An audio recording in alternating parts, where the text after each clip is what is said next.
자, 오늘 일요일입니다. 자, 오늘 수업하는 부분까지가 우리가 시험 범위가 되겠습니다.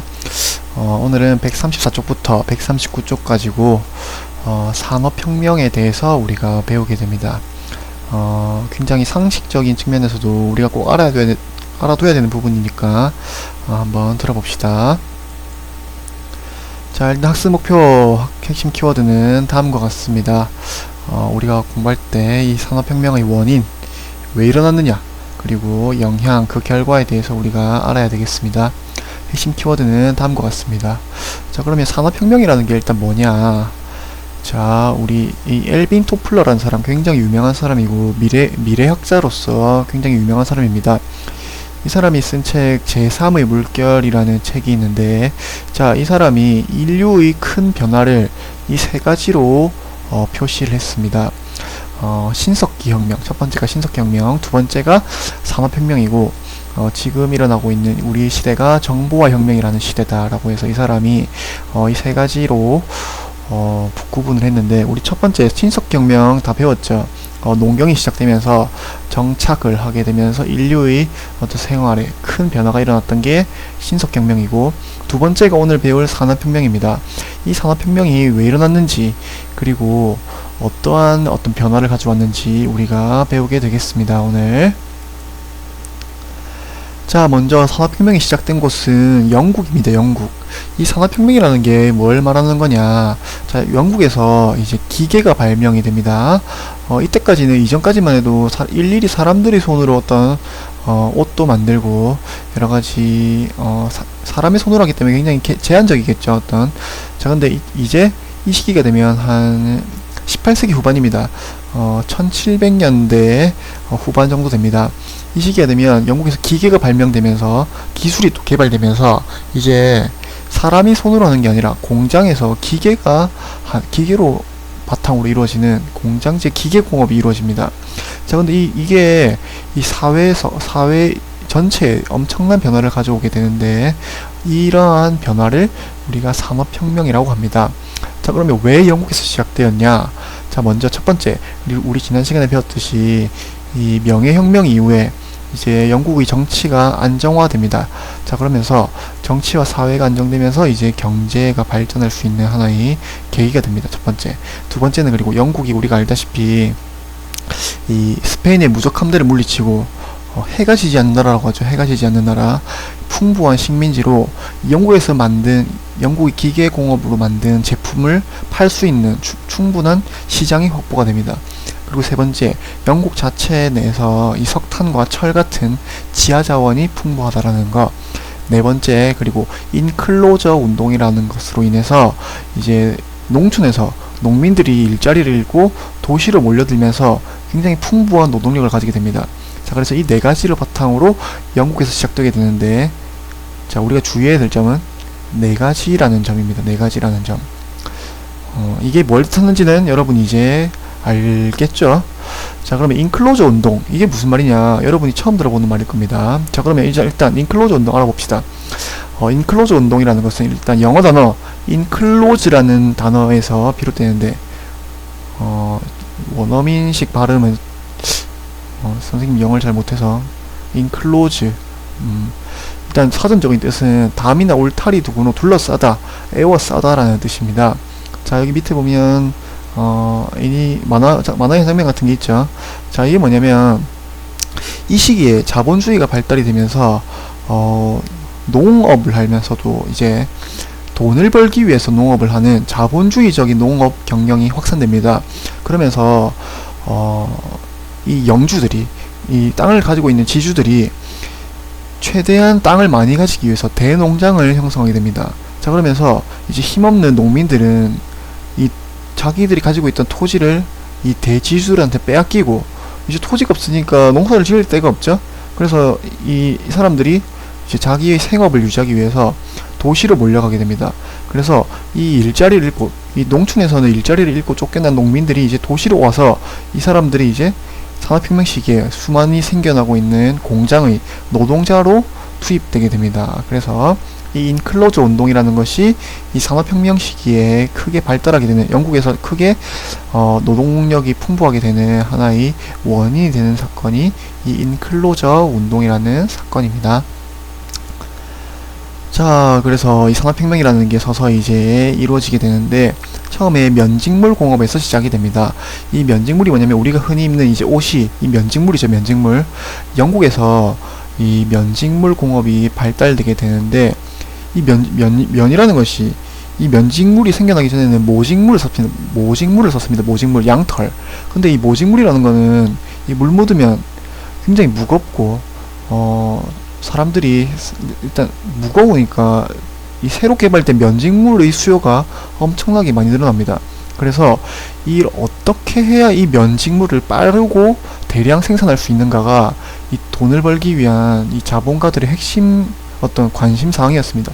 어떻게 대량으로 빠르게 만들어내는가. 자, 그래서 이때 개발되는 것이 제임스 와트라는 사람이 증기를 이용한 증기기관을 개량하면서 이제 본격적인 기계공업이 시작되면서 이 증기기관을 활용해서 면직물 공업에서 이제 산업혁명이 시작됩니다. 그래서 이 증기기관을 바탕으로 증기선, 증기기관차 이런 대량 교통 수단이, 새로운 교통수단이 발명이 되고, 또 유선 전신, 전화 같은 이 통신 수단이 발달되면서 이제 이게 면직물 대량 생산한 면직물을 먼 곳에다가 판매할 수 있는 교통이 형성되고, 그리고 통신, 먼 곳과 이제 통신이 이루어지면서 이 무역이 활성화됩니다. 자, 그래서 이 전체 점점 더 산업혁명이 이제 사회 전체로 퍼져나가게 됩니다. 그래서 이제 좀 있으면 이제 이게 18세기 지나서 19세기에 들어서면 이제 유럽 전역으로 서서히 퍼져나가게 됩니다. 자, 근데 이 산업혁명의 결과가 꼭 좋은 점도 많았지만 꼭 좋은 점만 있었던 건 아니고 나쁜 점도 동시에 존재했습니다. 자, 먼저 자본주의 경제체제가 이제 이때부터 서서히 형성되어 갑니다.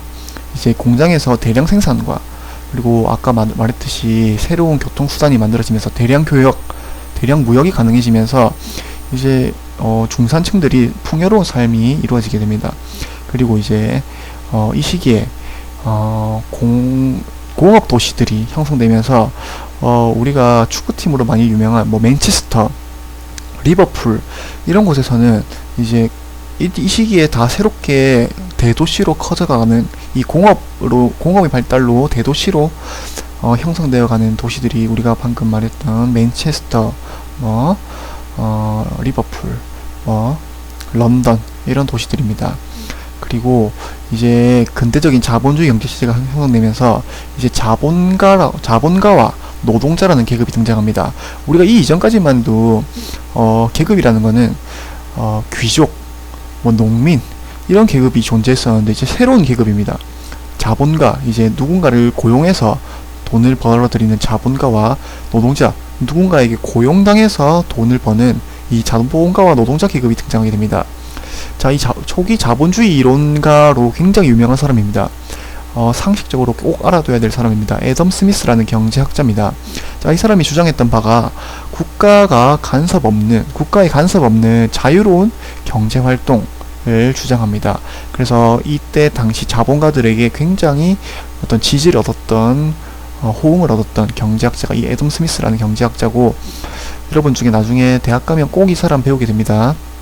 그래서 이 사람이 주장했던 바를 자유방임주의라고 합니다. 자, 그리고 이 사람이 주장했던 거에 굉장히 유명한 이 사람의 주장을 요약해서 한 단어로 표현하자면 보이지 않는 손이라고 합니다. 자, 그래서 이게 뭐냐? 자, 그 이말년의 그림이죠. 이말년의 그림인데, 자, 보이지 않는 손이 뭐냐면 이 경제라는 거는 이 국가라는 게 개입하는 게 아니라 우리가 보이진 않지만 이 보이지 않는 손이 알아서 할 수 있도록, 알아서 경제가 활동할 수 있도록 국가는 일절 간섭하지 말라는 겁니다. 자, 그래서 여기 설명이 나와있죠. 경제는 보이지 않는 손에 의해서 적용된다라는 애덤 스미스라는 경제학자의 주장입니다.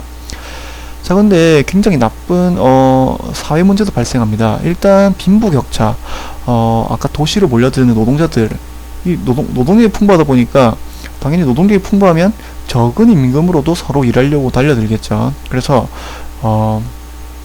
이 자본가들은 적은 임금으로도 수많은 노동자들을 부리면서 잘 먹고 잘 살게 되고, 이제 노동자들은 끊임없이 착취당하면서 다치고 보호받지 못하는 일이 생겨납니다. 그래서 열악한 노동 환경으로 인해서 저임금 장시간 노동을 하게 되고, 특히 이때는 이 아동과 여성의 노동 문제가 굉장히 심각했습니다. 왜 아동을 쓰냐면, 아동은 일단 월급을 조금밖에 안 줘도 되죠. 밥도 조금밖에 안 먹죠. 자, 그리고 말을 안 들으면 금방 쉽게 쫓아낼 수 있습니다. 그래서 당시 사진들을 보면, 자, 이런 사진들, 어린이들이 어른 대신에 어른들은 밥도 많이 먹고 돈도 많이 줘야 되니까 이 힘없는 어린이들을 이런 식으로 활용합니다, 공장에서. 그리고 당시 광산에서도 이런 좁은 통로에 들어갈 수 있는 어린이들을 이 광산에서 투입하면서 굉장히 이게 사회 문제로 심각해집니다. 자, 거기다가 이 러다이트 운동이라고 하는데, 기계가 계속 새롭게 개발되면서 기술이 계속 발달하니까 기계가 다시 새롭게 나오겠죠. 그러니까 이제 점점 일자리를 잃은 노동자들이, 이게 기계 때문에 우리가 일자리를 잃었다, 그래서 이 사진에 그림에 보듯이 이 노동자들이 기계를 파괴하는 운동이 일어납니다. 그래서 이런 운동을 러다이트 운동이라고 합니다. 러다이트 운동. 이 시기에 발생했던 운동입니다. 자, 그래서 이런 문제가 발생하면서 노동자들이, 야, 이제 못 참겠다, 단결하자 라고 해서 이 시기부터 노동조합이라는 게 결성돼서, 노조라고 하죠, 줄여서 노조. 자, 그래서 우리가 더 이상 이렇게 못 살겠다, 우리 파업을 해서 우리 월급도 올리고 근무 환경도 개선하자 하는 노동조합이 결성되고, 그리고 이 시기에 등장하는 사람, 마르크스라는 사람입니다. 거의 이 사람이 주장했던 게 사회주의 사상인데, 이제 노동자들이 단결해서 이 자본가 계급을 뒤엎는 혁명을 일으키자라는 게 이 마르크스라는 사람이 주장했던 사회주의입니다. 자, 그래서 이 노동자들이 일어나서 나중에 자본가 계급을 뒤엎고 사유재산이 없는 노동자들만의 나라, 세상을, 사회를 만들자라고 해서 이 사회주의 사상이 등장하면서, 나중에 20세기에 되면 이제 전 세계가 자본주의 진영과 사회주의 진영으로 갈라지게 되는 어떤 기반이 되는 사상이죠. 자, 그래서 여기까지가 이제 산업혁명의 수업 부분이고, 실제 수업 시간에 더 자세하게 배워보겠습니다.